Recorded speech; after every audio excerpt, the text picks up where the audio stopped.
Hello বন্ধুরা, আজকে তোমাদের সাথে শেয়ার করছি এক দারুণ মাছের রেসিপি।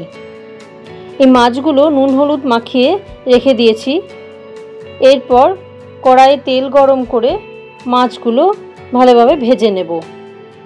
খুব বেশি কড়া করে মাছগুলো ভাজবো না।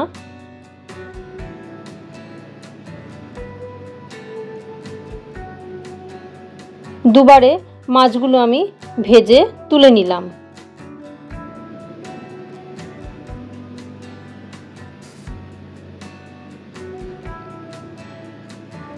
এবার ওই তেলেই বেগুনগুলো ভেজে নেব।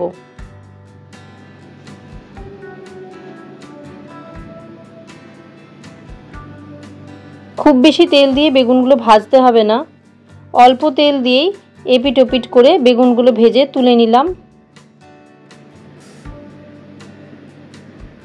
আবার তেল দিয়ে কালো জিরে কাঁচা লঙ্কা ফোড়ন দিয়ে দিলাম। এবার কেটে রাখা আলুগুলো দিয়ে দেব। ঢেকে ঢেকে আলুগুলো ভেজে নেব। দেখতেই পাচ্ছ আলুগুলো বেশ ভালোভাবে ভাজা হয়ে গেছে। এরপর এর মধ্যে লবণ আর হলুদ অ্যাড করলাম। ভালোভাবে মিক্স করে নিয়ে এর মধ্যে আদা কাঁচা লঙ্কা বাটা দিলাম আর জিরের গুঁড়ো ধনের গুঁড়ো অ্যাড করলাম। ভালোভাবে মশলাটা মিক্স করে নিয়ে অল্প পরিমাণে জল দিয়ে ভালোভাবে নাড়াচাড়া করে বেশ খানিকটা উষ্ণ জল দেব। আলুগুলোও সেদ্ধ হয়ে যাবে আর মাছেরও কিছুটা ঝোল রাখতে হবে, তার জন্য এই পরিমাণ জল আমি ব্যবহার করেছি। রান্নায় উষ্ণ জল ব্যবহার করলে খুব ভালো স্বাদ হয়। আলুগুলো সেদ্ধ হয়ে যাওয়ার পর বেগুন আর মাছগুলো ঝোলের মধ্যে দিয়ে দিলাম।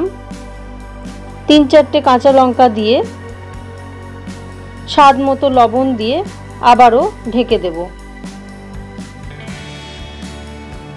2 মিনিট ফোটার পর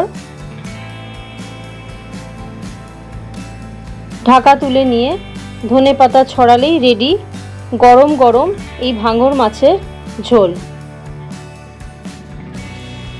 এই মাছ খেতে একদম ইলিশ মাছের মতো, তবে কাঁটা অনেকটাই কম।